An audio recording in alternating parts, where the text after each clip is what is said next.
हम पढ़ेंगे 12 से लेकर के 16 तक। कोई अनम्यूट करके पढ़िए 12 से 16 तक।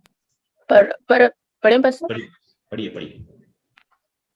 छठवें सरदूत ने अपना कटोरा महानदी फरात पर उंडेल दिया और उसका पानी सूख गया कि पूर्व दिशा के राजाओं के लिए मार्ग तैयार हो जाए। फिर मैंने उस अजगर के मुंह से और उस पशु के मुंह से और उस झूठे भविष्यवक्ता के मुंह से 3 अशुद्ध आत्माओं को मेंढकों के रूप में निकलते देखा।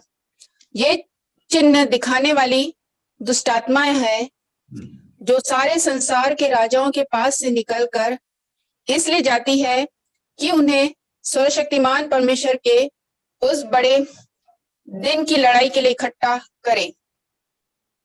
देख, मैं चोर के समान आता हूँ। धन्य है वो जो जागता रहता और अपने वस्त्र की चौकसी करता है कि नंगा ना फिरे और लोग उसका नंगापन न देखे। और उन्होंने उनको उस जगह इकट्ठा किया जो इब्रानी में हरमिगिदोन कहलाता है। ओके, सो अभी हम देखते हैं छठवां स्वर्गदूत ने अपना कटोरा उंडेला, कटोरा वाला अटैक। ओके, हर एक अटैक में हमने देखा है 7 का एक कतार हम यहाँ पर देखते हैं। यहाँ पर भी 7 कटोरा, यहाँ पर छठवां कटोरा अभी जब उंडेला है वो कहाँ पर उंडेला है? फिरात नदी में। फिरात यानी यूफ्रेटिस नदी। यूफ्रेटिस और टाइग्रिस के बारे में हम उत्पत्ति के पुस्तक से लेकर के पढ़ते हैं। इराक में बहने वाला नदी है। ओके, इस कटोरा स्वर्गदूत ने फिरात नदी में उंडेल दिया है। क्यों उंडेला है? फिरात नदी का पानी सूख जाए, फिरात नदी का पानी सूख जाए। अभी तक पानी सुखाने के लिए नहीं डाला था। पानी, नदी के पानी क्या हो गया था? कड़ू बन गया था, पीने लायक नहीं बना, लोहू सा बना दिया था। यहां पर वो कटोरा उंडेलने के कारण फिरात नदी सबसे बड़ा नदी है और उस नदी के पानी सूख गया। क्यों सूख गया है? कि पूर्व दिशा के राजाओं के लिए मार्ग तैयार हो जाए। और मैंने उस अजगर के मुंह से और उस पशु के मुंह से और उस झूठे भविष्यवक्ता के मुंह से 3 अशुद्ध आत्माओं को मेंढकों के रूप में निकलते देखा। चिन्ह दिखाने वाली दुष्ट आत्मा है जो सारे संसार के राजाओं के पास निकलकर इसलिए जाती है कि उन्हें सर्वशक्तिमान परमेश्वर के उस बड़ा दिन की लड़ाई के लिए इकट्ठा करे। ओके, छठवां स्वर्गदूत का कटोरा उंडेलने का मतलब क्या है? परमेश्वर के महान दिन की लड़ाई के लिए दुनिया के सारे लोगों को यरूशलेम की तरफ इकट्ठा करना है। उसके लिए पूर्व दिशा से, ओके, क्या लिखा? पूर्व दिशा से आने वाले राजाओं के लिए मार्ग तैयार हो जाए। यूफ्रेटिस नदी के पानी सूख जाए ताकि वो पानी एक मार्ग बन जाए, रोड बन जाए। पूर्व देश में से आने वाले लोगों को शॉर्टकट में इस्राएल पहुंचने के लिए मार्ग तैयार होने के लिए यूफ्रेटिस नदी के पानी को सुखा दिया।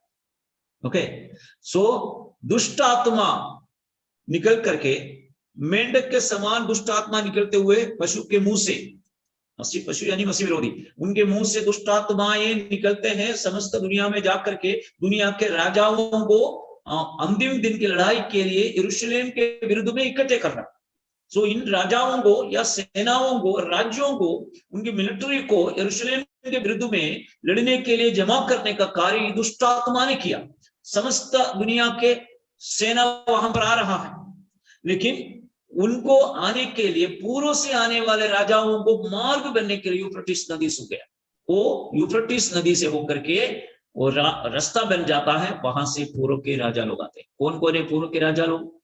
बाइबल अध्ययन करते समय पूर्व के विषय में कई बार बाइबल में बताया गया है। पूर्व यानी इस्राएल के पूर्व देश, यानी चाइना, इंडिया, जापान, ये सारे लोग जो हैं पूर्व से आते हैं। हर्मगदोन लड़ाई में, इस्राएल के विरुद्ध में हर्मगदोन लड़ाई में भाग लेने के लिए समस्त दुनिया के सेना मसीह विरोधी के द्वारा, मसीह विरोधी के मुंह से ये दुष्ट आत्मा निकला। इसका मतलब है मसीह विरोधी उनको बुला रहा है, समस्त सेना को, क्योंकि दुनिया के ऊपर राज्य करने वाला मसीह विरोधी। और उन्होंने अपने सेना दल को, यूनाइटेड फोर्स को दुनिया से जमा किया। उस समय पूर्व के लोगों को बुलाया, दुष्ट आत्मा प्रेरित होकर ये लोग भी लड़ने के लिए, मसीह विरोधी के साथ में इस्राएल के विरुद्ध में लड़ने के लिए यरूशलेम को तैयार चला गया। और वो जाने का मार्ग यूफ्रेटिस नदी है। आपको मालूम है यूफ्रेटिस नदी इसके पहले भी मार्ग बन चुका है। दानियल के पुस्तक का पढ़ेंगे, वहां जो बाबुल साम्राज्य मादी पारसी राज्य के हाथ में गिर गया। कैसा गया? मादी पारसी साम्राज्य बाबुल को ऊपर अटैक करने के लिए जब आए, उन्होंने क्या किया है? यूफ्रेटिस नदी से होकर के आए। ओके, बाबुल साम्राज्य बड़े दीवार से सुशक्त किया गया था, बड़े जो यानी बिड़ों को बनाकर, शहरपना बनाकर के सुरक्षित किया था। और बाबुल नगर के एक कोने से दूसरे कोने तक, नगर के अंदर से होकर के ये यूफ्रेटिस नदी बहता था। यूफ्रेटिस नदी के दोनों तरफ जो सिटी है और उसको घेरे हुए दीवार था, शहरपना। और नदी, नगर के कॉर्नर टू कॉर्नर, एक कोने से दूसरे कोने तक यूफ्रेटिस नदी बहती थी। उस समय शहरपना बंद है, द्वार बंद है, सब बंद है, कोई भी दुष्ट सेना अंदर प्रवेश नहीं कर सकता। लेकिन उस समय मादी पारसी राज्य सेना बाबुल पर अटैक करने के लिए कैसे अंदर प्रवेश किया?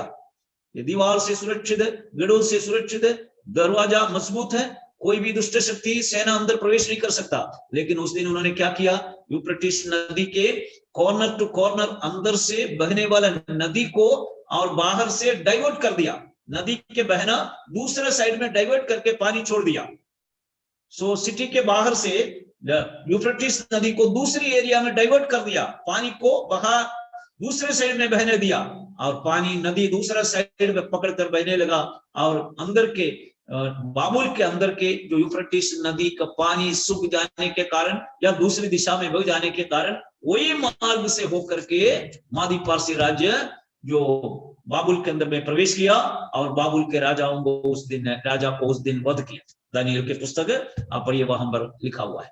इस प्रकार यूफ्रेटिस नदी विदेश राजाओं को रास्ता बन गया। इसके पहले भी इसी का एक रिपीटेशन अभी भी हो रहा है।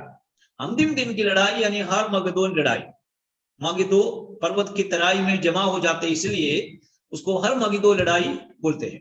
हरमगिदो लड़ाई के लिए आने वाले, पूर्व से आने वाले रोज, पूर्व के आने वाला लोग कौन है? India, Japan, China. याद रखिए, अपने इंडिया भी उस दिन मसीह विरोधी के साथ में इस्राएल के विरुद्ध में लड़ने के लिए जाएंगे। आज इंडिया के जो सशक्त सेना, दुनिया में एक शक्तिशाली सेना इंडिया की सेना भी है, और ये सेना भी मसीह विरोधी के द्वारा, शैतान के द्वारा आकर्षित किया जाएगा। अब वे सब मसीह विरोधी के लीडरशिप में यरूशलेम में अंतिम दिन की लड़ाई के लिए, परमेश्वर के, सर्वशक्तिमान परमेश्वर के उस बड़े दिन की लड़ाई, परमेश्वर उनको इकट्ठा करेगा। और उस लड़ाई में मसीह विरोधी और उनका समस्त सेना पराजित हो जाएंगे। अगले अध्यायों में हम उसके बारे में देखेंगे। फिरात नदी में कटोरा उंडेलने का मतलब क्या है? सेना को आने के लिए मार्ग तैयार करना है। जब इस विषय को जब हम पढ़ेंगे, हमें समझना है कि अंतिम दिन में 3 महत्वपूर्ण लड़ाइयां बाइबल बताती है। इसके साथ साथ ये भी हमें समझना बहुत जरूरी है, नहीं तो हम कंफ्यूज हो जाएंगे। 3 महत्वपूर्ण लड़ाई अंतिम दिनों में यरूशलेम के विरुद्ध में होने वाली 3 लड़ाई के बारे में बाइबल बताती है। 16वां अध्याय में हरमगदोन लड़ाई के बारे में बताया है, लेकिन उससे पहले एक और लड़ाई वहां पर होगी। वो लड़ाई का नाम है कि यहोशाफात तराई में लड़ाई के लिए सेना को इकट्ठा करेगा, यहोशाफात तराई। हम देखेंगे यहोशाफात तराई की लड़ाई क्या है। यहोशाफात तराई की लड़ाई और हरमगदोन लड़ाई और उसके बाद गोग मागोग लड़ाई, इस प्रकार के 3 वर्ल्ड वॉर के बारे में अभी बाइबल बताती है। दुनिया में आने वाले, भविष्य में आने वाले 3 महत्वपूर्ण लड़ाई। ये हरमगदोन लड़ाई के जस्ट बिफोर रशिया के नेतृत्व वाली एक यूनाइटेड फोर्स, रशिया के नेतृत्व यानी गोग के नेतृत्व में एक यूनाइटेड फोर्स इसराइल के विरुद्ध में लड़ने के लिए इसराइल पहुंचते हैं, और उस लड़ाई उसको योवेल भविष्यवक्ता कहता है यहोशाफात तराई की लड़ाई। ओके, हम पढ़ेंगे उस वचन योवेल नबी के पुस्तक, पढ़िए कोई योवेल नबी,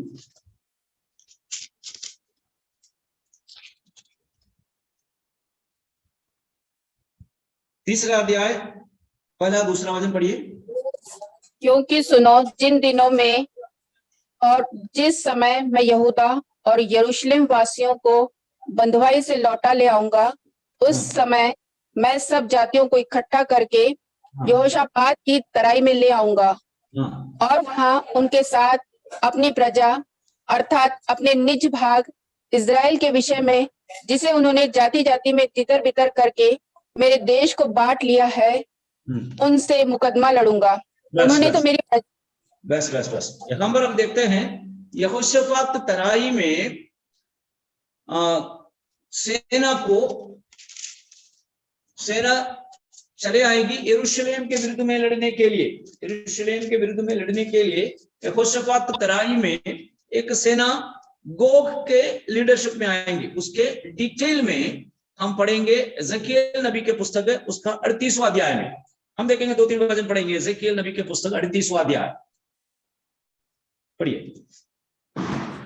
फिर यहोवा का यह वचन मेरे पास पहुंचा, हे मनुष्य के संतान, अपना मुंह मागोग देश के गो की ओर करके, जो यीशु मेशक और तबूल का प्रधान है, उसके विरुद्ध भविष्यवाणी कर और यह कह, हे गोग, हे रोश, मेशक और तुबल के प्रधान, परमेश्वर यहोवा यूं कहता है, देख मैं तेरे विरुद्ध हूं।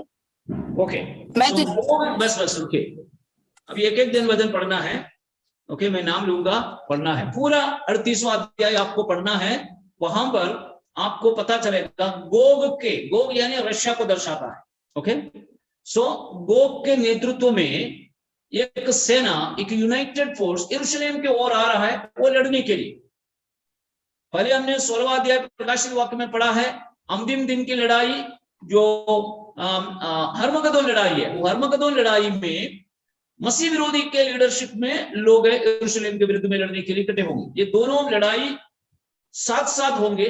पहले गोग के नेतृत्व वाली सेना यरूशलेम से लड़ेंगे, और उसके अंत में मसीह विरोधी की सेना यरूशलेम के विरुद्ध में लड़ेंगे। ये कंटिन्यू लड़ाई है, लेकिन उसको दो भाग में अलग अलग करके बाइबल बताती है। इसलिए मागोग के लड़ाई अर्थात उसको यहोशापात तराई वाली लड़ाई बोलते हैं। यहोशापात तराई का मतलब है यहोशापात यानी यहोवा न्याय करेगा।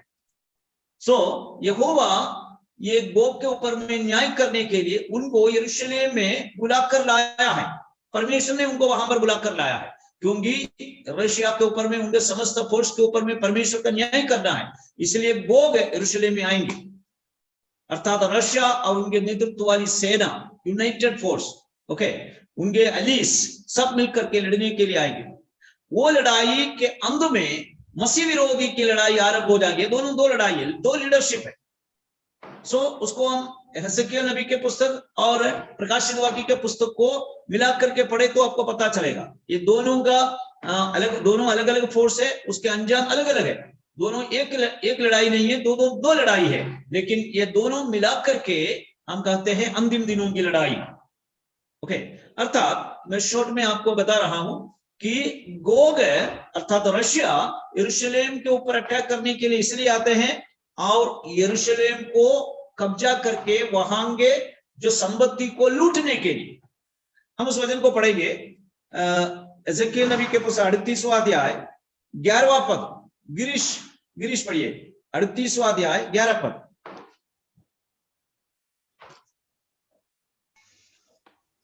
और तू कहेगा, मैं बिन शहरपनाह के गांवों के देश पर चढ़ाई करूंगा। मैं उन लोगों के पास जाऊंगा जो चैन से निडर रहते हैं, जो सबके सब बिना शहरपनाह और बिना बेड़ों और पल्लों के बसे हुए हैं,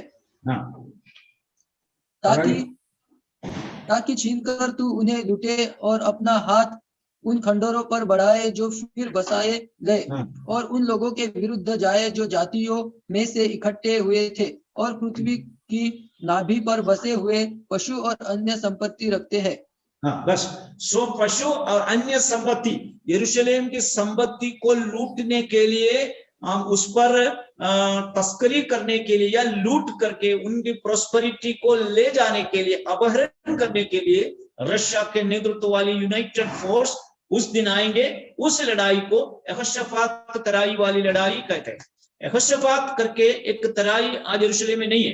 जो जियोग्राफिकली देखा जाए तो ऐसा एक तराई नहीं है, लेकिन यहोशाफात तराई योएल नबी इसलिए कहता है, यहोशाफात का मतलब है यहोवा न्याय करेगा, मतलब यहोवा के दंड और न्याय इस लड़ाई में होने के कारण उसको यहोशाफात तराई वाली लड़ाई कहते हैं। लेकिन बाद में यरूशलेम के पूर्व दिशा में जो तराई जो है, तराई जो रहती है किद्रोन नाला, किद्रोन तराई, किद्रोन तराई पार होकर के यीशु मसीह ओलिव पहाड़ की तरफ चला गया था, सुसमाचार में लिखा। सो यरूशलेम के पूर्व भाग में ओलिव पहाड़ के निचले वाली एरिया में एक तराई वाला एक नाला है, उसको किद्रोन नाला कहते हैं। वो किद्रोन नाला को बाद में वो लोग यहोशाफात तराई नाम दे दिया है। लेकिन जब एजेकियल नबी इस भविष्यवाणी करते हैं उस समय वहां पर ये यहोशाफात तराई नहीं था, लेकिन बाद में उनको ये नाम दिया गया है। सो यरूशलेम के विरुद्ध में रशिया की सेना आने के कारण यहोशाफात तराई में वे आए, ऐसा योएल नबी बताता है। उसका मतलब है, हो सकता है वो यरूशलेम के पास वाली तराई वाली यानी किद्रोन नाला में वे लोग जमा हो जाते हैं, वहां से यरूशलेम के विरुद्ध में अटैक कर सकता है। सो रशिया के गोग के नेतृत्व वाली सेना इस्राएल को लूटने के लिए आए, और उस लड़ाई में हम देखते हैं कुछ लोग रशिया का विरोध भी करते हैं। मैं आपको बताना चाहता हूं, गोग वाली लड़ाई और मसीह विरोधी वाली लड़ाई, ये दोनों दो घटना है दानियल के पुस्तक में, और क्लैरिटी से हम उसको पढ़ सकते हैं। सो लेकिन गोग इस्राएल को लूटने के लिए आते हैं, और उस समय गोग के साथ अर्थात रशिया के साथ इस्राएल लड़ाई करते करते करते पराजित होने पर है। क्योंकि गोग कैसे आए हैं, उनके साथ में बहुत सारे राज्य के फोर्स को लेकर के आए हैं रशिया। सो रशिया यानी गोग, और उस सेना के साथ, संयुक्त सेना के साथ इस्राएल लड़ाई करके विजय नहीं हो पाया, पराजित होने पर था, पराजित होने तक हो गया है। उस समय जो उनको उनके समर्थन के लिए यानी इस्राएल के विरुद्ध में आने वाले गोग से, जो गोग और इस्राएल को समाप्त करने हेतु मसीह विरोधी अपना सेना लेकर के आए। गोग की लड़ाई हो रहा था, उसके अंत में मसीह विरोधी भी आए। मसीह विरोधी इस्राएल को लूटने के लिए नहीं आया, बल्कि यरूशलेम को नाश करने आया। गोग यरूशलेम को लूटने के लिए आया, लेकिन मसीह विरोधी गो यानी यरूशलेम को नाश करने आया। इसलिए दोनों दो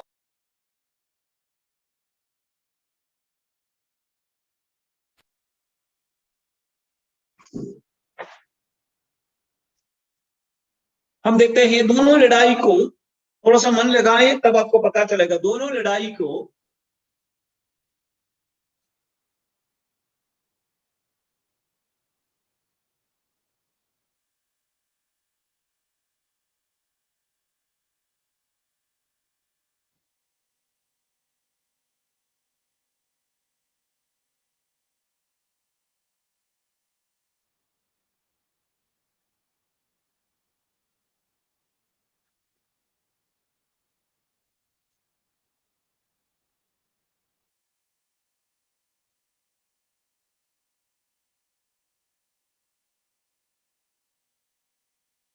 ओके, दो तीन वचन हम पढ़ेंगे तब आपको पता चला कि दोनों अलग अलग लड़ाई है। पहले गोग वाली लड़ाई यरूशलेम को लूटने के लिए आए, लेकिन बाद में मसीह विरोधी के नेतृत्व वाली सेना आई, यरूशलेम को नाश करने आए। पढ़ेंगे इस दोनों लड़ाई के डिफरेंस। एजेकियल नबी 28वां अध्याय में हम पढ़ते हैं। ओके, 38, एजेकियल नबी 38 4 से 7 पढ़िए, 4 से 7 पढ़िए। और मैं तुझे घुमा ले आऊंगा और तेरे जबड़ों में आंकड़े डालकर तुझे निकालूंगा, और तेरी सारी सेना को भी अर्थात घोड़ों और सवारों को, जो सब के सब कवच पहने हुए है, एक बड़ी भीड़ है जो फरी और ढाल लिए हुए सब के सब तलवार चलाने वाले होंगे। ओके, गोग के साथ में आने वाले की सेना, लेकिन उसको एक लिमिटेड सेना है, लेकिन मसीह विरोधी के साथ आने वाले सेना जो है, दुनिया के समस्त राज्य के सेना मसीह विरोधी के साथ में आ रहा है। यानी दुनिया के ऊपर उस दिन शासन करने वाले मसीह विरोधी होने के कारण समस्त सेना उनके साथ जुड़े हुए हैं। इवन इंडिया, चाइना, जापान भी मसीह विरोधी के साथ में जाएंगे। ओके, हम पढ़ेंगे सकरिया नबी के पुस्तक 12 अध्याय 3 वचन।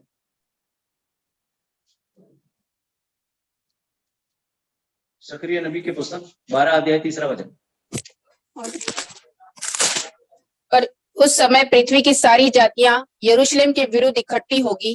तब मैं उसको तो इतनी बस रुकिए। उस समय पृथ्वी के सारे जाति के लोग यरूशलेम के विरुद्ध में जमा हो जाएंगे। वो मसीह विरोधी के सेना के बारे में, पहले हमने पढ़ा है गोग के सेना के बारे में। वो लिमिटेड सेना रहता है गोग के साथ में, लेकिन मसीह विरोधी के साथ में दुनिया के समस्त की सेना। बार बार कॉल आ रहा है, सॉरी।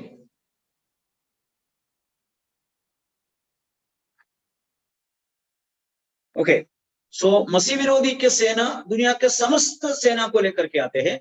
गोग के सेना कुछ लोगों को, कुछ राज्य के सेना को लेकर के आते हैं। यानी दोनों दो लीडरशिप है, एक जो है गोग के लीडरशिप में आता है, दूसरा मसीह विरोधी के लीडरशिप में आता है। दुनिया में आने वाले 3 महत्वपूर्ण लड़ाई के 2 लड़ाई एक साथ हो रही है, उसके बारे में मैं आपको बता रहा हूं। दूसरा 38वां अध्याय एजेकियल नबी, उसका 6वां पद पढ़िए। 6वां पद 38:6। और उसमें और गोमेर और उसके सारे दलों को और उत्तर दिशा के दूर दूर देशों के तो गर्मा के घराने और उसके सारे दलों को निकालूंगा। तेरे संग बहुत से देशों। हाँ रुकिए, गोग की लड़ाई, गोग के बारे में है 38वां अध्याय। ओके, याद रखिए, गोग अर्थात रशिया के बारे में है 38वां अध्याय। सो गोग क्या है? यानी वो, यानी उत्तर देश के लोगों को साथ में लेकर के आते हैं, उत्तर देश के लोग। लेकिन प्रकाशित वाक्य में हमने पढ़ा है मसीह विरोधी वाली हरमगदोन लड़ाई में क्या है? समस्त दुनिया की सेना को लेकर के आते हैं। गोग उत्तर दिशा के लोगों को लेकर के आते हैं, लेकिन मसीह विरोधी समस्त दुनिया के लोगों को लेकर के आते हैं। ओके, प्रकाशित वाक्य 16 अध्याय 14-15 पढ़िए। जो और ये चिन्ह दिखाने वाली दुष्टात्मा है जो सारे संसार के राजाओं के पास से निकलकर इसलिए जाती है कि उन्हें सर्वशक्ति। रुकिए, सारे संसार के लोगों से। ओके, याद रखिए डिफरेंस। गोग जो है उत्तर दिशा के राजाओं को लेकर के आते हैं, लेकिन मसीह विरोधी समस्त दुनिया के सेना को लेकर के आते हैं। इसका मतलब है ये दोनों 2 प्रकार की लड़ाई है। और पहले जो रशिया के नेतृत्व वाली उत्तर भाग के सेनाओं को अपने साथ में लेकर के इसराइल को लूटने के लिए आता है, लेकिन मसीह विरोधी हरमगदोन लड़ाई में इसराइल को नाश करने के लिए समस्त दुनिया के लोगों को अपने साथ में सेना को लेकर के आते हैं। इस प्रकार ये दोनों अलग अलग लड़ाई है करके हमें आगे के वचनों को आप पढ़ेंगे। 38वां अध्याय एजेकियल नबी, 38वां अध्याय प्रकाशित वाक्य 16 अध्याय, ये दोनों आप पढ़े, उसका डिफरेंस आपको पता चलेगा। तो वचन पढ़ते हैं तभी ऑन रखना है, नहीं तो म्यूट रखना, नहीं तो डिस्टर्ब होता है। ओके, सो आखिरी में हम देखते हैं गोग जो है परमेश्वर के, यानी प्रकृति के शक्ति के द्वारा, अर्थात फ्यूडोर जैसे प्रकृति के क्षोभ, उसके द्वारा गोग की सेना को विनाश कर दिया जाता है। लेकिन मसीह विरोधी की सेना देखो, यानी हरमगदोन लड़ाई में प्रभु यीशु मसीह के द्वारा, यानी यहोवा के द्वारा ही उनको डायरेक्ट उन पर अटैक होता है। यानी प्रभु के मुंह से निकलने वाले तलवार से मसीह विरोधी और उनकी सेना समाप्त हो जाएगी। ओके, ये दोनों सेना का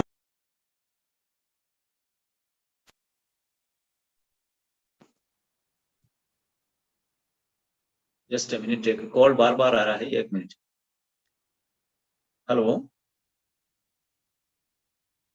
हेलो,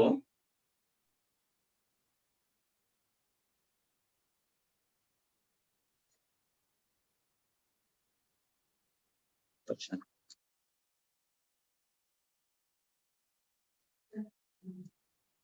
आरे बार बार बोल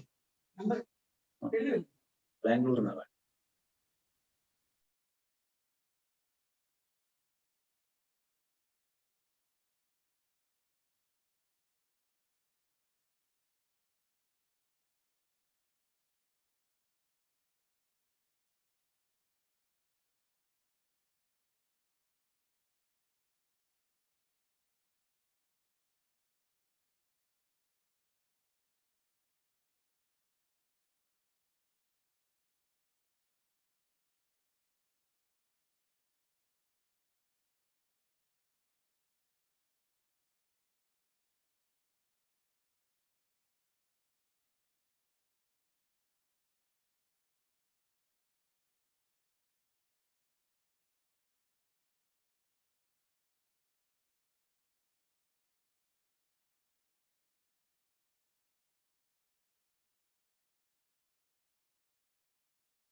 हेलो आवाज आ रही है हेलो हाँ पास्टर। आ रही है अंकल आ रही हेलो आवाज आ रही है yes pastor, yes yes pastor. बीच में अर्जेंट कॉल आया है तो थोड़ा सा डिस्टर्ब हो गया सॉरी है सो अपन जल्दी आगे बढ़ते हैं सो इस प्रकार हर्मगदोन लड़ाई के पहले जस्ट बिफोर गोग के नेतृत्व में यरूशलेम के विरुद्ध में एक लड़ाई यहोशाफात अर्थात जो किद्रोन नाले के आसपास में जमा होकर के गोग इसराइल के विरुद्ध में यरूशलेम के विरुद्ध में लड़ाई करेंगे उसके संपत्ति लूटने के इस लड़ाई के अंत में मसीह विरोधी अपने सेना को लेकर के आते हैं समस्त दुनिया की सेना को लेकर के आते हैं और इसराइल को नाश करने के लिए क्योंकि मसीह विरोधी का इसराइली लोगों ने पूजा नहीं किया उसकी मूर्ति की पूजा नहीं की इसलिए इसराइल को नाश करने हेतु मसीह विरोधी के सेना लेकर के आए मसीह विरोधी की सेना वाली लड़ाई को अपन हर्मगदोन लड़ाई कहते हैं जो गोग के नेतृत्व वाली लड़ाई को यहोशाफात लड़ाई कहते हैं ये दोनों साथ साथ में होती है और गोग को परमेश्वर प्रकृति शक्तियों को आज्ञा देता है फुईडोल जैसे शक्तियों को आज्ञा देता है उसके द्वारा गोग की सेना को नाश करते पराजित करते लेकिन मसीह विरोधी की सेना जब आते हैं उस सेना को यीशु मसीह के मुंह से निकलने वाले तलवार से ही वो समाप्त करेंगे ये दोनों लड़ाई खत्म हो जाएगी और ये दोनों लड़ाई मसीह विरोधी के शासन काल के अंत में होने वाली लड़ाई है और दूसरा मसीह विरोधी के शासन के बाद यीशु मसीह के तलवार से मुंह से निकलने वाला तलवार से मसीह विरोधी और उनके साम्राज्यों को पराजित करके प्रभु यीशु मसीह 1000 वर्ष के लिए एक राज्य स्थापना करेगा वो 1000 वर्ष के राज्य के अंत में 1000 वर्ष के राज्य काल में हम बाद में 20वां अध्याय 21वां अध्याय में हम उसके डिटेल में जाएंगे शैतान को और मसीह विरोधी और झूठा भविष्यवक्ता को दुनिया के ऊपर से निकाल देगा अधोलोक में बंदी बनाएगा फिर प्रभु यीशु मसीह 1000 वर्ष का राज्य करेगा 1000 वर्ष के राज्य शांतिपूर्ण रहेगा उसके बाद शैतान को अधः कुंड में से खोल देता है और शैतान आकर के रशिया को फिर एक बार जागरूक करता है रशिया के नेतृत्व में एक और बार परमेश्वर के विरुद्ध में एक लड़ाई उन्होंने आयोजन करेंगे। उस लड़ाई को गोग मागोग लड़ाई कहते हैं। वो अंतिम लड़ाई, दुनिया के इतिहास में अंतिम लड़ाई होगी, वर्ल्ड यानी विश्वव्यापी युद्ध होगा। वो लड़ाई गोग मागोग के नेतृत्व वाली सेना यीशु मसीह के विरुद्ध में लड़ने वाली एक लड़ाई है। उस लड़ाई में परमेश्वर अपने सामर्थ के द्वारा गोग को नाश कर देगा और शैतान को हमेशा के लिए बंदी बना करके उनको नरक में डाल दिया जाएगा। सो अंतिम लड़ाई परमेश्वर के विरुद्ध में है। वो लड़ाई का नाम है गोग मागोग लड़ाई। मैं केवल इतना ही आपको बताया है। लास्ट में, आगामी दिनों में या भविष्य में दुनिया में 3 महत्वपूर्ण लड़ाई होने वाली है। वर्ल्ड वॉर हम कर सकते हैं उसको। नंबर 1 यहोशाफात तराई वाली लड़ाई, लोग गोग के नेतृत्व में इस्राएल के विरुद्ध में। नंबर 2 जो हर्मगदोन तराई में मसीह विरोधी की सेना जमा होकर के इस्राएल के विरुद्ध में लड़ेंगे। वो लड़ाई के अंत में प्रभु यीशु मसीह के आगमन होगा। मसीह के मुंह से निकलने वाला तलवार से मसीह विरोधी और उनकी सेना को पराजित करेंगे। सेकंड वर्ल्ड वॉर, फर्स्ट और सेकंड, आने वाले 3 वर्ल्ड वॉर के बारे में बता रहा हूं। फर्स्ट गोग के नेतृत्व वाली लड़ाई, नंबर 2 मसीह विरोधी के नेतृत्व वाली लड़ाई, नंबर 3 1000 वर्ष के बाद शैतान फिर एक बार रशिया को जो प्रोत्साहन देकर उसकाता है, उसके द्वारा परमेश्वर के विरुद्ध में लड़ाई करेंगे, यीशु मसीह के विरुद्ध में लड़ाई करेंगे। वो लड़ाई का नाम है गोग मागोग लड़ाई। उस लड़ाई में गोग पूर्ण रीति से पराजित हो जाएंगे और शैतान को बंदी बना करके उसे नरक में, आग की झील में डाल दिया जाएगा। यह है अंतिम लड़ाई। इस लड़ाई के द्वारा दुनिया के ऊपर से सारी लड़ाई मिट जाती है। उसके बाद एक लड़ाई के बारे में बाइबल नहीं बताती। ओके, ये 3 लड़ाई के बारे में हम देखेंगे। नाउ अपना कंसंट्रेशन प्रकाशित वाक्य है, इसलिए प्रकाशित वाक्य की ओर हम आएंगे। इन बिटवीन आने वाले 3 लड़ाई के बारे में हमने चर्चा किया है। ओके, अभी हम प्रकाशित वाक्य की ओर वापस आए। 16वां अध्याय।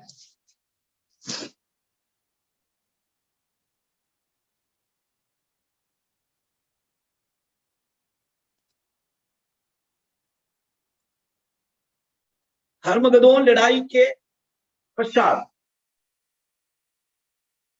परमेश्वर का क्रोध उस दिन खास करके यहूदियों के ऊपर वे प्रहर करेगा और उन दिन में यहूदी लोग बहुतायत से सताए जाएंगे और उनके लहू किद्रोन नाला से होकर के घोड़े के लगाम तक के इतने डीप में लहू बहेंगे। और वचन में लिखा हुआ है प्रभु स्वयं उस दिन अपना चक्की चलाता है। उसके पहले अध्याय में हमने देखा है परमेश्वर के ओर से जो हसुआ जगत में भेजा और उस हसुआ के द्वारा एक अंगूर की गुच्छा काट दिया गया है।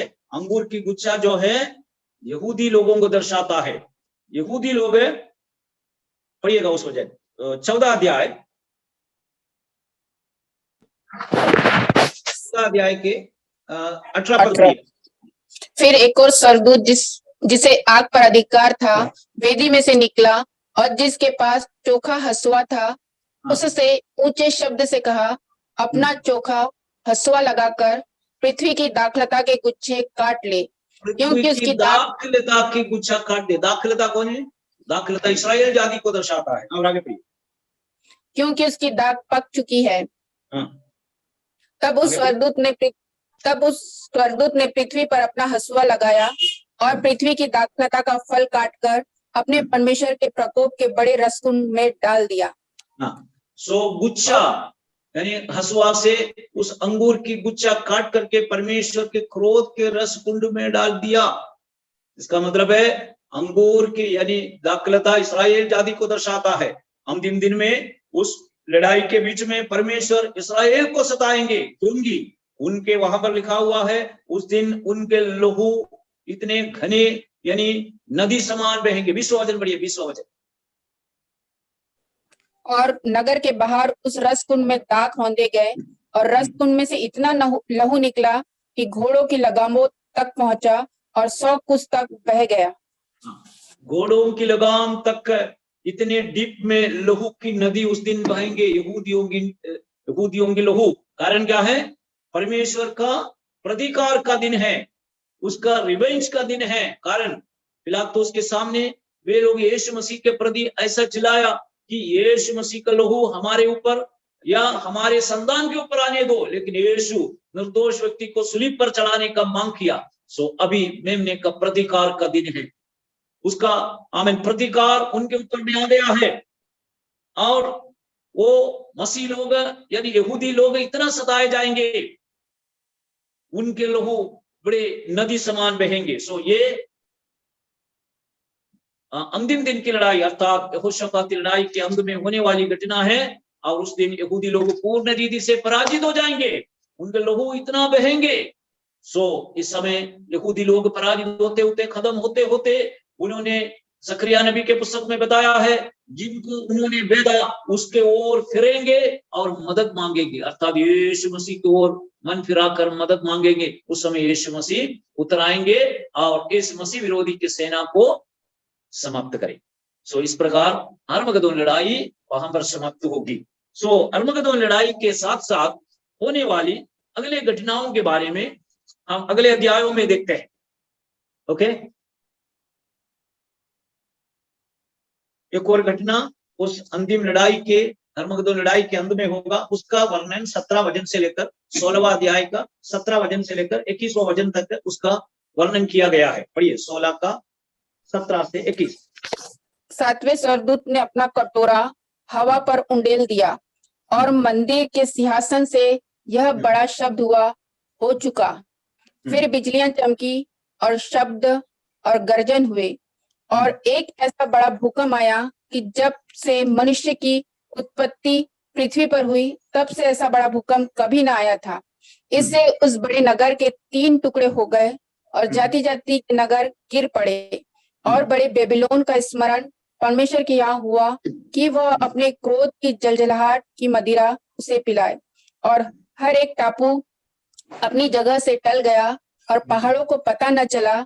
आकाश से मनुष्य पर मन मन भर के बड़े ओले गिरे, और इसलिए कि यह विपत्ति बहुत ही भारी थी, लोगों ने ओलों की विपत्ति के कारण परमेश्वर की निंदा की।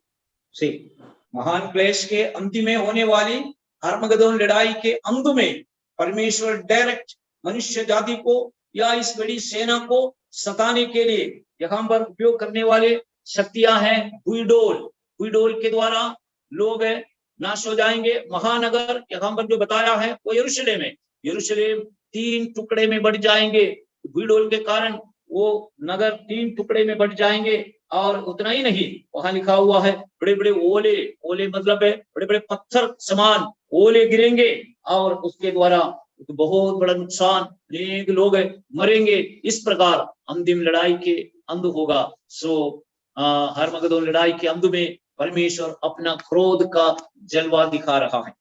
ओके, इस लड़ाई के समय में 17 और 18 अध्याय में जो 2 बाबिलोन के विनाश के बारे में बताया गया, ये अंतिम लड़ाई जो होते रहे और उस बीच में 17 और 18 अध्याय में 2 बाबिलोन का न्याय भी परमेश्वर उस दिन करेंगे। इस अंतिम दिन की लड़ाई के समय में 17 अध्याय में हम देखते हैं वो है कि मिस्ट्री बाबिलोन, भेद भरी बाबिलोन का नुकसान। 18 अध्याय में हम देखेंगे वो है व्यापार वाली कॉमर्शियल बाबिलोन, व्यापार वाली बाबिलोन का नुकसान। दोनों अध्याय में संक्षिप्त में आपको बताता हूं। 17 अध्याय में एक मिस्ट्री भेद भरी बाबिलोन, ओके, आत्मिक अर्थ में अलग अलग देश को बाबिलोन शब्द उपयोग किया गया है। और 18 अध्याय में असली बाबिलोन जो दुनिया के इतिहास में से अस्त हो गया है, वो बाबिलोन फिर से अपना अस्तित्व में आएगा और वो एक बड़ा व्यापार केंद्र बनेगा और दुनिया के अनमोल चीजों को उस बड़े इंटरनेशनल व्यापार केंद्र में, मार्केट में बिकेगा और उस देश को उसके सारी संपत्ति के साथ परमेश्वर नष्ट करेगा। ये भी अर्मगदोन लड़ाई के साथ साथ होने वाली घटना है। ओके, 17 अध्याय में हम थोड़ा सा नजर डालें। हमारे बीच में कौन? अंजलि है? अंजलि नहीं है। मारिया बनकर? अंकल। मारिया पढ़िए 17 अध्याय। और इन 7 स्वर्गदूत और जिन 7 स्वर्गदूतों के पास वे 7 हाँ। कटोरे थे, हाँ, उनमें से एक ने आकर मुझे ये कहा कि इधर आ, मैं तुझे उस बड़ी वेश्या का दंड दिखाऊं जो बहुत से पानी पर बैठी है, जिसके साथ पृथ्वी के राजाओं ने व्यभिचार किया और पृथ्वी के रहने वाले उसके व्यभिचार की मदिरा से मतवाले हो गए थे। तब वह मुझे आत्मा में जंगल को ले गया और हाँ। मैंने किरमिजी रंग के पशु पर जो निंदा के नामों से भरा हुआ था और जिसके 7 सिर और 10 सींगे थे, एक स्त्री को बैठे हुए देखा। हाँ। यह स्त्री बैजनी और किरमिजी कपड़े पहने थी और सोने और बहुमूल्य मणियों और मोतियों से सजी हुई थी, और उसके हाथ में एक सोने का कटोरा था जो घृणित वस्तुओं से और उसके व्यभिचार की अशुद्ध वस्तुओं से भरा हुआ था, और उसके माथे पर यह नाम लिखा था, भेद, बड़ा बाबुल, पृथ्वी की वेश्याओं और घृणित वस्तुओं की माता। और मैंने उस स्त्री को पवित्र लोगों के लहू और यीशु के गवाहों के लहू पीने से मतवाली देखा, और उसे देखकर मैं चकित हो गया। उस स्वर्गदूत ने मुझसे कहा, तू क्यों चकित हुआ? मैं इस स्त्री और उस पशु का जिस पर वह सवार है और जिसके 7 सिर और 10 सींगे हैं, तुझे भेद बताता हूँ। जो पशु तूने देखा है, यह पहले तो था पर अब नहीं है, और अथाह कुंड से निकलकर विनाश में पड़ेगा। और पृथ्वी के रहने वाले जिनके नाम जगत की उत्पत्ति के समय से जीवन की पुस्तक में लिखे नहीं गए, इस पशु की यह दशा देखकर कि पहले था और अब नहीं और फिर आ जाएगा, अचंभा करेंगे। उस बुद्धि के लिए जिसमें ज्ञान है, यही अवसर है। वे 7 सिर 7 पहाड़ है जिन पर वह स्त्री बैठी है, और वे 7 राजा भी है। 5 तो हो चुके हैं और एक अभी है, और एक अब तक आया नहीं, और जब आएगा तो कुछ समय तक उसका रहना भी अवश्य है। और जो पशु पहले था और अब नहीं, वह आप 8वां है, और उन 7 में से उत्पन्न हुआ और विनाश में पड़ेगा। और जो 10 सींगे तूने देखे, वे 10 राजा है, और जिन्होंने अब तक राज्य नहीं पाया, पर उस पशु के साथ घड़ी भर के लिए राजाओं का सा अधिकार पाएगी। ये सब एक मन होंगे, और वे अपनी अपनी सामर्थ और अधिकार उस पशु को देंगे। ये मेमने से लड़ेंगे, और मेमना उन पर जय पाएगा, क्योंकि वह प्रभुओं का प्रभु और राजाओं का राजा है। और जो बुलाए हुए और चुने हुए और विश्वासी उसके साथ है, वे भी जय पाएंगे। फिर उसने मुझसे कहा कि जो पानी तूने देखे जिस पर वेश्या बैठी है, वे लोग और भीड़ और जातियां और भाषाएं हैं। जो 10 सिंह तूने देखे, वे और पशु और उस वेश्या के बैर रखेंगे और उसे लाचार और नंगी कर देंगे, और उसका मांस खा जाएंगे और उसे आग में जला देंगे, क्योंकि परमेश्वर उनके मन में यह डालेगा कि वे उसकी मनसा पूरी करे। और जब तक परमेश्वर के वचन पूरे न हो ले, तब तक एक मन होकर अपना अपना राज्य पशु को देते। और वह स्त्री जिसे तूने देखा है, वह बड़ा नगर है जो पृथ्वी के राजाओं पर राज्य करता है। ओके, सो इस वचन में 17 अध्याय आराम से पढ़िएगा। वहां पर एक स्त्री, उसका विनाश के बारे में वर्णन। ओके, अंतिम दिन की लड़ाई के वेला में एक स्त्री का भी विनाश किया जाता है। वो स्त्री कौन है? आखिरी वचन में वो स्त्री का वर्णन बताया गया है। सो 18 अध्याय 18 वचन में लिखा हुआ है, जो स्त्री तूने देखा है वो महानगर है, वो महानगर है। महानगर अर्थात ये पुनरुत्थित किया हुआ मॉडर्न रोम को दर्शाता है। ये नगर आगे लिखा हुआ है, इसका 7 पहाड़ों पर बसा हुआ एक नगर है। ओके, और ये नगर रोम सिटी को दर्शाता है। और ये नगर में बसा हुआ या इस जानवर के ऊपर में बैठी हुई एक स्त्री के बारे में हम पढ़ते हैं। उसका तीसरा वचन एक और बार पढ़िए।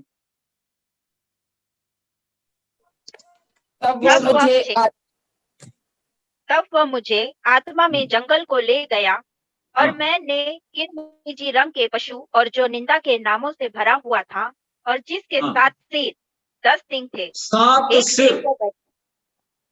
ओके, और 10 7 सिर हम पहले अध्यायों में हमने देखा है। यह 7 सिर जो है 7 पहाड़ को दर्शाता है। यह 7 पहाड़ वाला एक नगर दुनिया में है वो नगर रोम नगर है। रोम 7 पहाड़ों में बसा हुआ बनाया हुआ एक नगर है। इसका मतलब है ये नगर को दर्शाता है, ये नगर को एक स्त्री के रूप में बताया है। रोम नगर को एक स्त्री के रूप में बताया है। वो स्त्री कैसा वस्त्र पहना है? पढ़िए 4। यह स्त्री बैजनी और किरमिजी कपड़े पहने थी हाँ और सोने और बहुमूल्य मणियों और मोतियों से सजी हुई थी और उसके हाथ में एक सोने का कटोरा था जो घृणित वस्तुओं से और उसके व्यभिचार की अशुद्ध वस्तुओं से भरा हुआ था। ओके, एक स्त्री, स्त्री यानी ये नगर, नगर यानी रोम। इस रोम नगर जो है घृणित वस्तुओं से भरा हुआ एक नगर है। अर्थात दुनिया में जो रोम नगर अस्त हो गया था, रोम साम्राज्य अस्त हो गया था, फिर से अंतिम दिनों में मसीह विरोधी के समय में यूरोप में ये नगर फिर से जागृत होगा है। इस नगर, रोम नगर, पवित्र लोगों को मार करके उनके लोगों की मदिरा पिया हुआ एक नगर है, एक स्त्री के रूप में यहाँ पर बताया गया है। यानी पापी स्त्री है, परमेश्वर के लोगों के खून पी करके, मदिरा पी करके परमेश्वर के विरुद्ध में पाप किया हुआ, व्यभिचार किया हुआ एक रोम स्त्री अर्थात रोम नगर के एक वर्णन यहाँ पर दिया गया है और उस स्त्री के बारे में बताया है। 5वां वचन पढ़िए। और उसके माथे पर यह नाम लिखा था, भेद, बड़ा बाबुल, पृथ्वी की वेश्याओं और घृणित वस्तुओं की माता। 6वां वचन। और मैंने उस स्त्री को पवित्र लोगों के लहू और यीशु के गवाहों के लहू पीने से मतवाली देखा और उसे देखकर मैं चकित हो गया। ओके, ये नगर की विशेषता क्या है? पवित्र लोगों के खून पी करके, इस मदिरा पी करके मतवाली हो गई ये स्त्री। ये स्त्री कौन है? रोम नगर। रोम नगर यानी अंतिम दिनों में रोम में उत्पन्न होने वाले एक शैतानी धर्म, और ये धर्म वाली ये नगर जो है, आज हम देखते हैं रोम नगर जो है, रोम के धर्म जो है मसीह विरोधी धर्म है, वो है रोमन चर्च। अर्थात रोम में आज रोमन चर्च जो है, जो मसीही लोगों को इतना सताया, इतना सताया। इतिहास जब हम पढ़ेंगे 4वीं शताब्दी के बाद रोम में रोमन चर्च का आरंभ हुआ है। रोमन चर्च के द्वारा अनेक मसीहियों को मार डाला गया है, अनेक लोगों को मार मार करके उनकी लोहू की मदिरा पिया हुआ एक वेश्या स्त्री के रूप में रोम चर्च के बारे में यहाँ पर बताया गया है। ये रोम चर्च क्या है? मसीह विरोधी के दुल्हन के रूप में बाइबल में पाया जाता है। जैसे कि मसीह विरोधी परमेश्वर का नकल करता है, परमेश्वर में जो भी है उसका नकल करने का स्वभाव मसीह विरोधी में है। परमेश्वर में त्रिएकता है, उसी प्रकार शैतान भी अपने त्रिएकता बनाया, अजगर, पशु अर्थात मसीह विरोधी और झूठा भविष्यवक्ता। अजगर, मसीह विरोधी, झूठा भविष्यवक्ता, ये तीनों मिलकर के शैतानी त्रित्व है, त्रिएकता है, जो परमेश्वर के त्रिएकता पिता, पुत्र और पवित्र आत्मा। सो परमेश्वर का नकल करने वाला सिस्टम है शैतान का। सो परमेश्वर अपने पुत्र मसीह के लिए एक दुल्हन को तैयार किया है, वो है सार्वलौकिक कलीसिया, यीशु मसीह का दुल्हन है। ठीक उसी प्रकार मसीह विरोधी भी अपने लिए एक दुल्हन को तैयार किया, वो है अंतिम दिनों में 17 अध्याय में बताया गया वो भेद भरी बाबिलोन, जो पवित्र लोगों के खून पी करके व्यभिचार के स्वभाव के साथ, आडंबर के साथ, जो धूम्र वस्त्र पहने हुए और अलग अलग गहने पहने हुए पाई जाने वाली एक स्त्री को दर्शाता है। वो स्त्री रोमन चर्च है। ये रोमन चर्च जो है मसीह विरोधी के दुल्हन है। ओके, अनेक वचन उसके लिए निकाल करके साबित करना पड़ेगा, लेकिन आज हम प्रकाशित वाक्य में सिर्फ केंद्रित है, इसलिए हम देखते हैं। और इस रोमन चर्च को, रोमन चर्च के अस्तित्व में हम देखते हैं अनेक मसीहियों को और अन्य लोगों को, बुद्धिजीवियों को मार मार के दुनिया में सबसे अधिक कत्ल किया हुआ व्यक्ति जो है रोम कलीसिया के नेतृत्व है, पोप है। आपको मालूम है क्रूसेडर्स क्या है? तो फलस्तीन देश को तुर्कियों के हाथ में, मुसलमान के हाथ से छुड़ाने के लिए कई बार रोम की सेना अर्थात रोम कलीसिया की सेना तो अपनी सेना को भेज करके फलस्तीन देश में तुर्कियों को अर्थात मुसलमानों को मार दिया है, अनेकों के खून बहाया है। ऐसा पवित्र लोगों को और अन्य लोगों का खून पी करके मदिरा हुआ है, मदिरा पी करके नशे में ये स्त्री अर्थात रोम नगर पाए जाते हैं। इस रोम नगर को अर्थात मसीह विरोधी के दुल्हन को आमीन अंत में दंड दिया जाएगा और मसीह विरोधी के द्वारा ही अपने दुल्हन को वो नाश किया जाता है। ओके, ये मसीह विरोधी के विरुद्ध में यहाँ पर उसके कार्य क्षेत्र के बारे में बताया गया है। उसका 7 से पढ़िएगा। 7 उस स्वर्गदूत ने मुझसे कहा, तू क्यों चकित हुआ? मैं इस स्त्री और उस पशु का जिस पर वह सवार है और जिसके 7 सिर और 10 सींग है तुझे भेद बताता। जो पशु तूने देखा है यह पहले तो था पर अब नहीं है और अथाह कुंड से निकलकर विनाश में पड़ेगा और पृथ्वी के रहने वाले जिनके नाम जगत की उत्पत्ति के समय से जीवन की पुस्तक में लिखे नहीं गए, इस पशु की यह दशा देखकर कि पहले था और अब नहीं और फिर आ जाएगा, अचंभा करेंगे। बस रुकिए, यहाँ पर 8वां वचन में ये स्त्री जो जानवर के ऊपर में बैठी हुई है, उस जानवर को 7 सिर है, 7 सिर और 10 सिंग है। 7 सिर और 10 सिंग वाला ये जानवर 13वां अध्याय में हमने पढ़ा है, समुद्र से निकल कर आया, वो मसीह विरोधी है। उस मसीह विरोधी के ऊपर सवार है ये स्त्री रोम, अर्थात रोम को मसीह विरोधी चलाता है। रोम नगर, रोम के शैतानी धर्म, रोमन चर्च जो है मसीह विरोधी के द्वारा चलाया जाता है। और ये जानवर मसीह विरोधी, उसका वर्णन यहाँ पर 8वां वचन में दिया गया है। तूने जो जानवर को देखा है वो पहले था, अभी नहीं है और फिर बाद में। पढ़िएगा 8वां वचन एक और बार। जो पशु तूने देखा है यह पहले तो था पर अब नहीं है और अथाह कुंड से निकलकर विनाश में पड़ेगा और पृथ्वी के रहने वाले। रुकिए, वो जानवर के विषय में, वो जानवर की विशेषता क्या था? ये मसीह विरोधी है। मसीह विरोधी के विरुद्ध में बोला है ये पहले था, है ना, अभी नहीं है और फिर क्या करते हैं? अथाह कुंड से निकलकर विनाश की ओर चले गए। 3 बातें यहां पर बताए हुए मसीह विरोधी के अस्तित्व के बारे में। तूने जो जानवर को देखा है वो पहले था, अर्थात मसीह विरोधी पहले था लेकिन अब नहीं है। अर्थात यूहन्ना इस दर्शन जो देख रहा है पतमोस टापू में, वो लगभग AD 96 में है। जो AD 96 में यूहन्ना को बताया है, अब नहीं है ये जानवर। पहले था, दुनिया में था, लेकिन अभी ये जानवर नहीं है। AD 96 में ये दुनिया में नहीं है, लेकिन फिर वो अथाह कुंड से निकल कर आएगा, फिर विनाश की ओर जाएगा। तो ये जानवर की विशेषता है। तो क्यों ऐसा बताया गया है? पढ़िएगा, 2-3 वचन हम देखेंगे तब आपको पता चलेगा ये किसके बारे में है। तो पहले था, अब नहीं है और फिर अथाह कुंड से निकल कर आएगा और फिर विनाश को चला जाएगा ये जानवर। अर्थात यूहन्ना जब इस दर्शन देखता है AD 96 में, उस समय ये जानवर अर्थात मसीह विरोधी ये पशु नहीं था दुनिया में, लेकिन उसके पहले था। कैसा था वो? कैसा प्रकट हुआ है? पढ़िए, ये किसके बारे में बता रहा? ये मसीह विरोधी। ये यीशु मसीह के जीवन काल के समय में ये जानवर अर्थात ये पशु यहूदा इस्करियोता में अवतरित हुआ था। इसलिए प्रकाशित वाक्य में बताया है, यूहन्ना को बताया ये पहले था, लेकिन यहूदा इस्करियोता के मृत्यु के द्वारा ये पशु इस जगत से गायब हो गया। फिर अभी नहीं है। यूहन्ना इस दर्शन देखते समय लगभग AD 96 में ये पशु दुनिया में नहीं, लेकिन ये पशु फिर बाद में अथाह कुंड से निकल कर आएगा और अपना काम करके विनाश के लिए जाएगा। मतलब है ये पशु बहुत जल्द निकल कर आने वाला है। कौन सा पशु? ये है मसीह विरोधी। ओके, उसका 3 काल क्षेत्र के बारे में हमें बताया गया है। जो ये पहले था, मतलब है यीशु मसीह के समय पर ये मसीह विरोधी ये पशु जो यहूदा इस्करियोता में अवतरित हुआ था। जरा पढ़ेंगे यूहन्ना के सुसमाचार 6वां अध्याय, उसका 70 और 71 पढ़िए।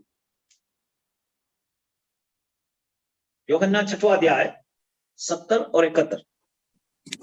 यीशु ने उससे उत्तर दिया, क्या मैंने तुम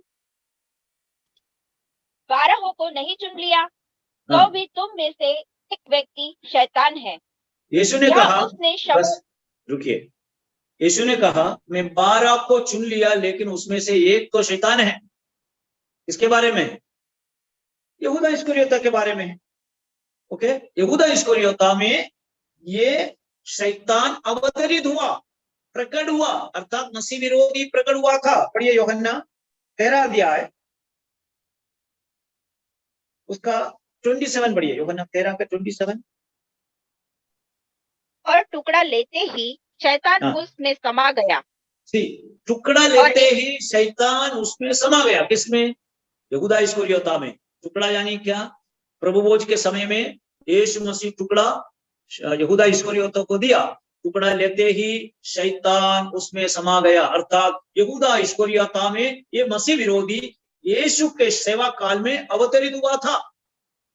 इसलिए मसीह विरोधी और यहूदा इस्करियोता को एक ही शब्द में संबोधित किया गया है बाइबल में। पढ़िए यूहन्ना 17 अध्याय उसका 12 पढ़िए, 17 का 12। जब मैंने उनके साथ था तो मैंने तेरे उस नाम से जो तूने मुझे दिया है उनकी रक्षा की। मैंने उन चौकसी की और विनाश के पुत्र को छोड़ उनमें से कोई नाश न हुआ। वो विनाश के पुत्र को रुकिए, विनाश के पुत्र को छोड़ तुम में से कोई नाश नहीं हुआ। यीशु मसीह अपने चेलों के बारे में बोला है, तुम में से विनाश के पुत्र को छोड़ और कोई नाश नहीं हुआ। तो यीशु के चेलों में से एक नाश हुआ, वो कौन है? यानी यहूदा इस्करियोता। यहूदा इस्करियोता को प्रभु यीशु मसीह ने ये टर्म उपयोग किया, वो है विनाश का पुत्र। ओके, विनाश का पुत्र। और यही शब्द मसीह विरोधी के लिए भी इस्तेमाल किया। इसका मतलब है यहूदा में जो दुष्ट शक्ति था वही मसीह विरोधी है। पढ़िए थिस्सलुनीकियों की दूसरा पुस्तक है, दूसरा अध्याय 3 वचन पढ़िए। थिस्सलुनी दूसरा अध्याय 3 वचन।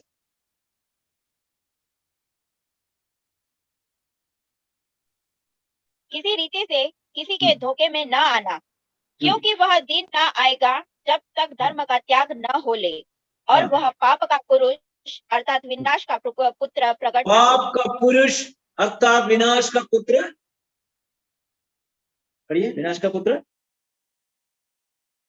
विनाश का पुत्र प्रकट ना हो। विनाश का पुत्र प्रकट ना हो, यानी विनाश का पुत्र प्रकट होने वाला है। ओके, वो विनाश का पुत्र कौन है? पहले था यहूदा इस्करियोता में, वो विनाश का पुत्र अपने स्थान छोड़कर चला गया, लेकिन फिर से वो आएगा, उसका नाम है विनाश का पुत्र। इसका मतलब है ये पशु जो है पहले था, अभी नहीं है, अभी फिर से अधा कुंड में से निकल कर आएगा, अर्थात मसीह विरोधी यहूदा में अवतरित हुआ था और फिर यूहन्ना के दर्शन के समय AD 96 में नहीं है दुनिया के ऊपर, अधा कुंड में चला गया और आखिरी में अधा कुंड में से निकल कर आएगा, फिर विनाश में जाएगा, अर्थात आखिरी दिनों में, अंतिम दिनों में विनाश का पुत्र फिर से प्रकट हुआ। इसलिए उनके बारे में बताया है, वो पहले था, अभी नहीं है और फिर से आएगा। ये विनाश का पुत्र के बारे में है 17 अध्याय में। ये विनाश का पुत्र एक पशु है, एक जानवर है। इस जानवर के ऊपर में बैठने वाली वो स्त्री रोम नगर है, रोम नगर के अधर्म के धर्म है, अर्थात रोमन कलीसिया है। या रोमन कलीसिया इस जानवर की दुल्हन है। वो इस जानवर की दुल्हन वाली स्त्री को, जो पाप की मदिरा पिया हुआ इस दुल्हन को, पवित्र लोगों के लहू पी करके मदिरा यानी नशे में आया हुआ इस स्त्री को मसीह विरोधी जानवर अपने कंधे पर लेकर घूमते हैं, क्योंकि उनकी दुल्हन है। लेकिन आखिरी में वही जानवर के द्वारा, वही मसीह विरोधी के द्वारा रोम नगर को, रोम नगर की उनकी दुल्हन रोमन कलीसिया को नाश किया जाएगा। यहाँ पर एक क्लास अधूरा है, इसका बाकी भाग अगले क्लास में आपको बताऊंगा। ओके, इसको बार बार आपको 16, 17 और 18 अध्याय, 3 अध्याय बार बार आपको पढ़ने से इसका लिंक आपको मिलेगा। एक बार सुनने से, एक क्लास अटेंड करने से आपको पूरा बराबर समझ में नहीं आएगा। अगले क्लास में उसको एक और बार जो मेन भाग में आपको बताऊंगा।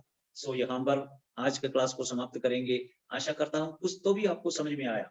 विनाश के पुत्र के बारे में अभी हमने यहाँ पर बताया है और आगे उसका विनाश कैसा होगा उसके बारे में बताऊंगा। और रोम नगर जो मिस्ट्री बाबिलोन, भेद भरी बाबिलोन, भेद क्या है? पवित्र लोगों भी करके एक भेद भरा धर्म को उन्होंने उत्पन्न किया। वो धर्म उत्पत्ति 11वां अध्याय में आरंभ हुआ, सेमीरामिस का धर्म है, और प्रकाशित वाक्य तक वो ईविल धर्म, शैतानी धर्म, मूर्ति पूजा वाला धर्म, वो है रोम धर्म, वो है रोम धर्म की कलीसिया, वो है रोमन चर्च।